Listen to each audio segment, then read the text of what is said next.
actually gonna use my arm so I can high five so many people. 106. You're gonna high five 106 people? Yeah. Aren't you gonna get tired? No, because my robot arm's gonna do all the work. Alex was born without a fully formed arm, a condition that affects around 1,500 babies born in the US every year. I'm here to see him get fitted with a new arm. We have come a long way in the development of prosthetic limbs.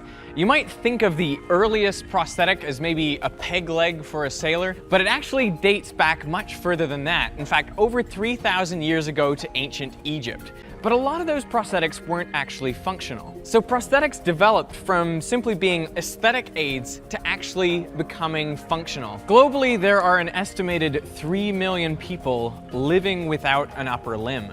Over the last 10 to 20 years, we've seen remarkable advancement in the development of bionic limbs. The problem with these prostheses is they typically cost on the order of $20,000 to $100,000. Now here at UCF, they are building an arm which can be used and manufactured for much, much cheaper, like 1% of that cost. The arm itself is completely 3D printed, and so are the joints between the fingers. So there's a cable which runs down the length of each finger and back into the hand. They would normally be connected up to this servo motor here. Now the idea is to trigger this motor via the arm of the person who's wearing it. So they would wear 3 electrodes on their upper arm. When the person wearing the arm squeezes their muscle, there's a little electrical pulse which triggers this motor to pull in 180 degrees. One pulse will close the hand like this, and then another pulse will relax it so it opens back up. Our arm provides a level of self-confidence to the children. Whenever they're going to school, there's questions asked, like, what happened to your arm? Did you get bit by a shark or run over by a car or something? After we gave him the arm, it quickly changed to, whoa, that's a cool arm. How does it work?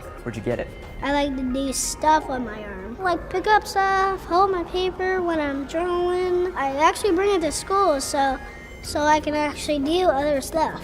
3D printing is relatively new technology, but it provides us a low-cost solution to be able to create things. So we can print something out and say it doesn't work, just redesign it and print it out again the next day. We produce our arm for just about $300 now, whereas some of the prosthetics on the market can go upwards of $40,000. Insurance companies typically don't want to pay for it for kids because every 6 months you're going to have to replace it as the kid grows. But this allows us to be able to reproduce an arm for about maybe $100 and just print out a new one. How important is the aesthetic design, the artistic design of the arm? We thought kids just wanted to blend in and feel normal, but we found it's much more about personal identity and expression. We want to make sure the kid is expressing himself or herself with the arm. Self-expression for a kid is very important. We have one sleeve right here. This one is actually themed around the Disney movie Tangled. We provided this for a little girl named Madeline. The design is so simple that it is easy to print out on location and put together even with very little technical knowledge. And also the functionality of the design, with only 3 electrodes actuating the one servo, make it so that people can learn to use it very quickly. And that, I think, is what makes it so powerful. Think I'll have any luck there? 50-50?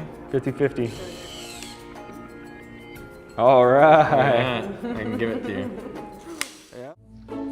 Hey Alex, how are you? Pleasure to meet you. I have another bionics expert on hand, so I thought I'd drop by. Thank you. Yes, a pleasure. Nice bow tie, by the way. Thanks. How were your travels? It's very good. Well, I thought I'd bring one of my gauntlets and match it up with yours and see if everything's copacetic. You want to have a look? Sure. Ready? Yep. Great. Each one looks the same. Actually, I think yours might be better than mine. What do you say we both try them on, do a progress report? Okay. You know who that is? IronMan. What's his name? Robert. Great.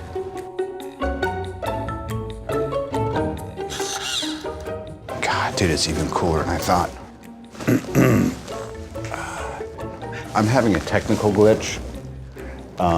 As you can see, my light isn't working. Half the time, you know, I design one of these, it winds up breaking on me. But what I do is I keep working on it, kind of like you're working on it with Albert. He keeps working and working until he gets it right.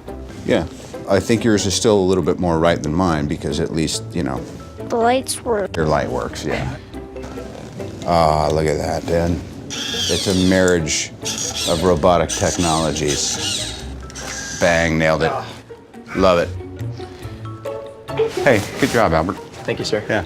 Appreciate it. Albert has made it so affordable. I'm probably going to start farming out a lot of my tech work to Albert too. I feel like he could cut the price point down on one of my suits, which right now is, I guess, about, I don't know, $1.5 billion.